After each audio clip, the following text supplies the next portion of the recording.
wave section. They'll make some noise here as well if Hurlings finds his way past Fevre, which he's got that so dialed at the end of the straight there. He bounces and then wheelies through the final two. And just efficient riding there from Jeffrey Hurlings alongside Fevre, just gets on the gas. Hurlings goes in and out, a little bit shorter. Nice and tight through there as well. 44.2 and 44.4 last time around. What is it this time? 43.5, 43.2. That gap less than a second. Oh, 0.9 of a second between Cairoli and Hurlings, and we don't need even a stopwatch to tell us that. Jeffrey Hurlings get that elbow down to the foot peg. A nervous look over the shoulder from Tony Cairoli. Nothing in it here at all.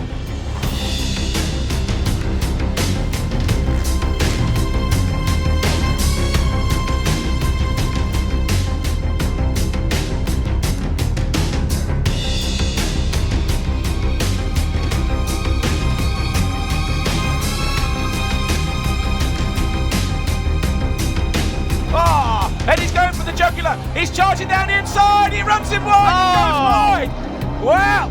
And these two are going to end up in a scrap. They're still going. Watch Hurlings around the outside. And he's got caught behind the back marker. Cairoli can't afford to rely. Oh! Backhand out. Opposite scrubbing, and Hurlings leads for the first time, does he? He's going to come in out. He's going to square him off. No, he thinks. Oh, he goes around the outside. Cairoli looking, he's almost helpless, and a mistake there from the 9-time champ. What a comeback ride for Jeffrey Hurlings. It ain't over till it's over. Cairoli's going for the waves. Oh!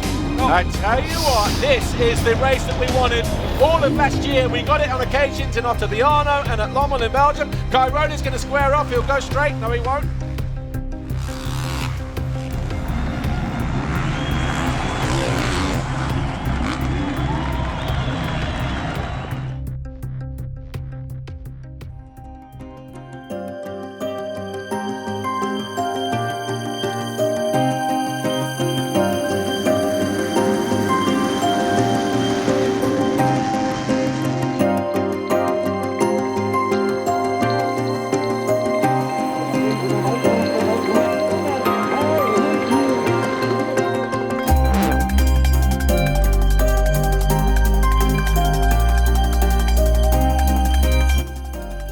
Are we going to see a change for the lead? The 61 of Prado alongside his teammate. Jonas hanging on here and just comes across, whips the back end out. I tell you what, Prado did not like that. He gesticulated to Jonas there as if to say, hey, come on fella, just keep it straight, keep it clean.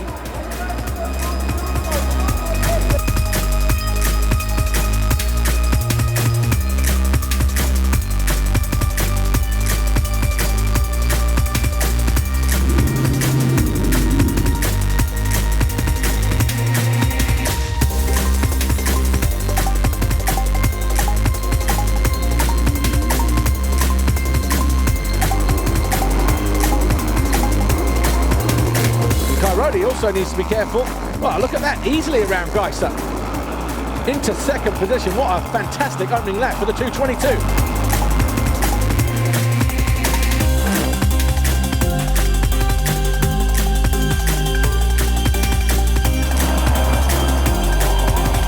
Oh, doubling in, almost went wrong there for Fevre, just got a bit of a bounce. He goes to the outside. Cairoli will look to square up the inside.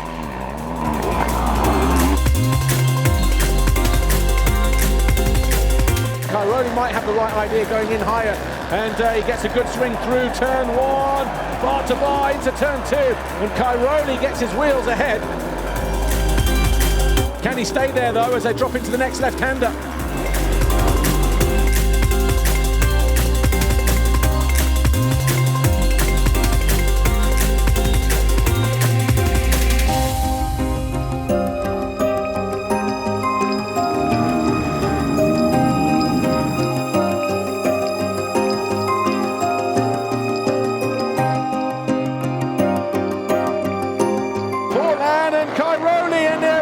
Goes through. I think Cairoli expected the pass, moved aside and almost ran out the side of the track, but it's Paulin who leads on this first official full lap.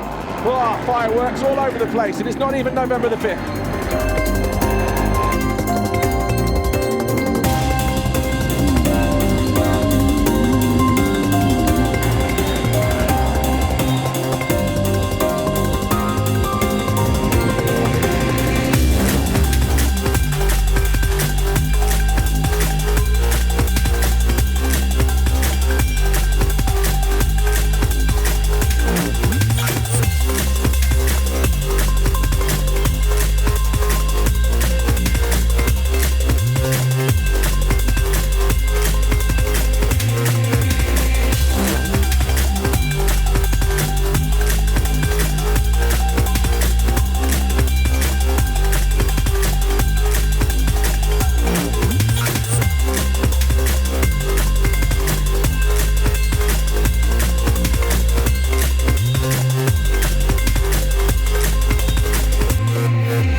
down the inside of Jed Beaton, gets cross-rutted at the bottom of the hill there, trying just a little bit too hard perhaps. I was talking to his dad yesterday, he said he's just pushing for that podium, he wants that first podium in MX2.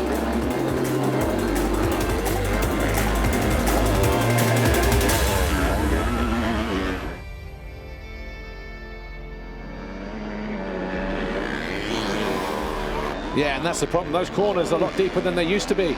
Is it going to be a drag race down past pit lane here into the final turn? Ben Watson all of a sudden winding it up Adam Wheeler. He's got two corners in which to launch an attack. He's going to go around the outside. He's going to do it. Watson, no, he's going to dive up the inside. Oh, who's it going to be? Is it Watson? They've both crashed. No. Oh, it's hard to say. I think Olsen held it. Olsen held it by 1/10 of a second. Watson, look, he knows how close he was. 1/10 of a second, and he is heartbroken. He is distraught again.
Hurlings closes in and keeps it nice and low.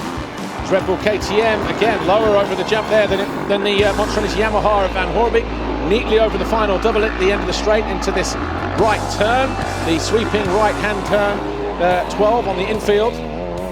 Nervous look over the shoulder. Look at the I was going to say, look at the distance that Hurlings just got there, but then he came up short. Riders certainly feel it. Where Todd Waters fell in the qualifying race yesterday as Hurlings gets alongside to Sal. See the difference there, just doubling towards the end of that straight. Watch this, are we seeing a move up the inside here? Oh, it was a hard move and a big ask. But Paulin held his line, held his nerve, but then messes up on the exit. Loses maybe a bike length to his pursuer.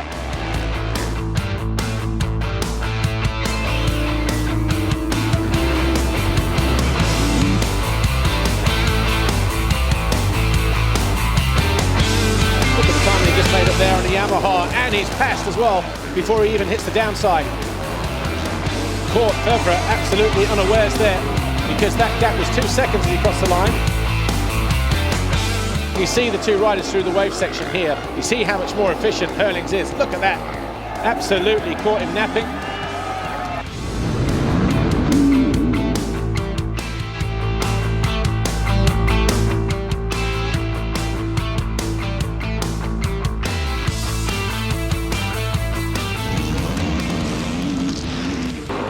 Koldenoff lets Cairoli go through.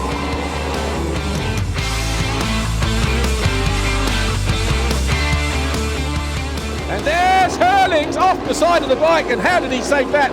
He has been blisteringly fast through this part of the racetrack all weekend long and making it look so effective and so simple, but he was all out of shape as he hit the waves that time around on this opening lap. On the back wheel and alongside Paulin, he'll stay lower than the Frenchman. He tried to put the squeeze on Hurlings, but there was no way that was going to happen, and Hurlings almost got held up behind Gleiser there and had to run Paulin wide to prevent the Frenchman coming back at him.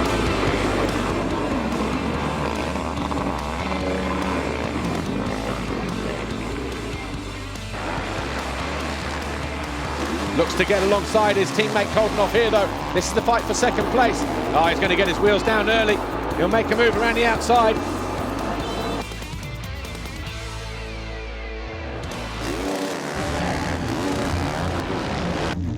As they all hit the line and losing out in that little exchange and amongst the lappers, Tony Cairoli, Hurlings goes charging through.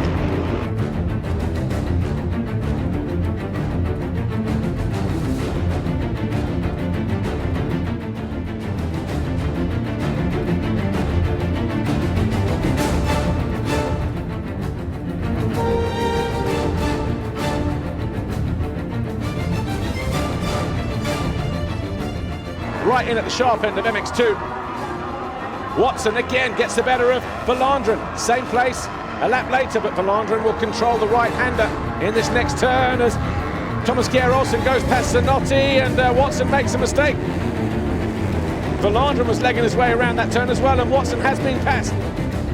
The South African goes around the outside in that 5th place, looking to take away the advantage from Thomas Geir-Olsen. Very tight through there, but Valandren goes through.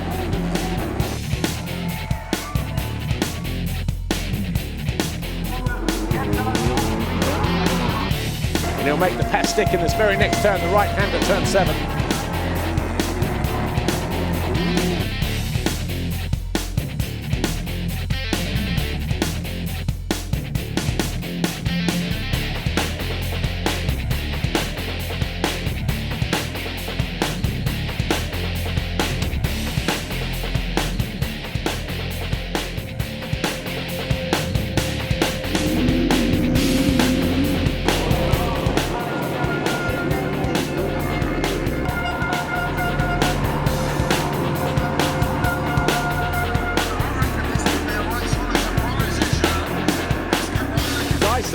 Taking 2 passes, goes from 4th to 2nd, and I tell you what, he looked across at Jeffrey Hurling's end.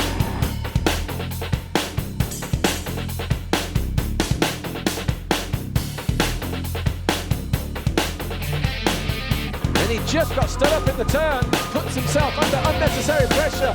He knows exactly what's at stake here. 3 vital World Championship point gain, and oh my word!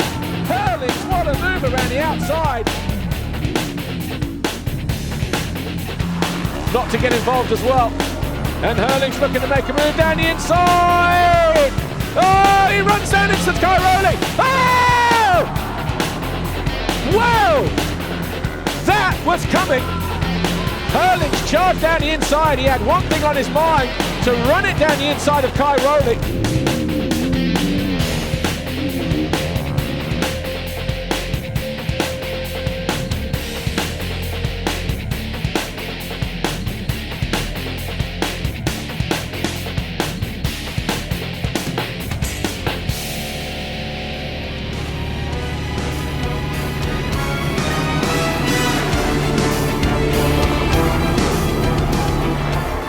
The Bullet versus the Panda.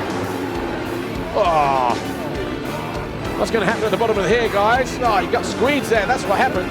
De South had absolutely no room to manoeuvre. Ruthless was Jeffrey Hurlings then in that little exchange.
Hurlings looks to get up on the pegs and go around the outside. Wow, I'll tell you what, there is a knocking confidence briefly. The outside of him, and immediately goes after Geiser, and he might find his way past at the end of the straight. No, Geiser will just hang on. How close was that between the KTM and the Honda as they jump through that turn?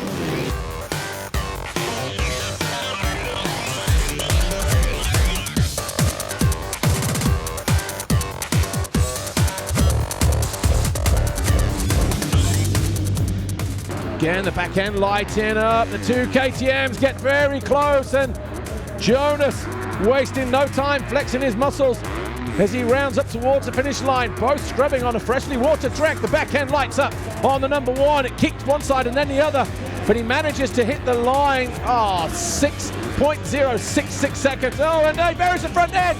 Jonas goes down. They've ripped that final turn, and Talk about bringing your A game. Jonas is doing just that.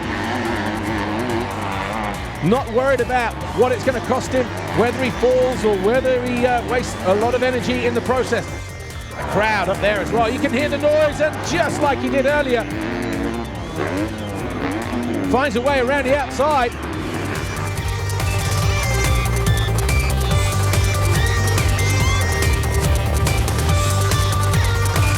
Jonas is down. Jonas is down at turn 1.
And Valandren runs Jonas wide as they fight over the lead. Valandren on his own 6 seconds further back, but Jonas in danger of losing out, and it wasn't pretty.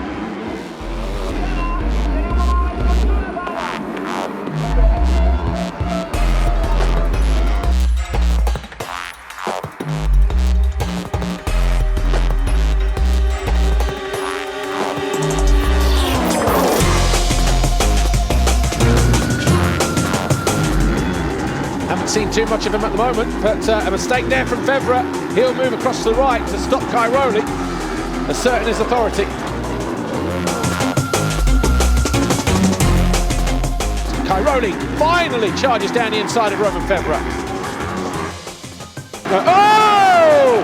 Cairoli! I wonder if he stalled. The Huskies on the back of the KTM of Cairoli, and Paulin gets squeezed by a back marker. Oh, and he runs it up the inside of Cairoli. Cairoli let him have it in the end. So a moment ago, 2 laps ago, Paulin was at C.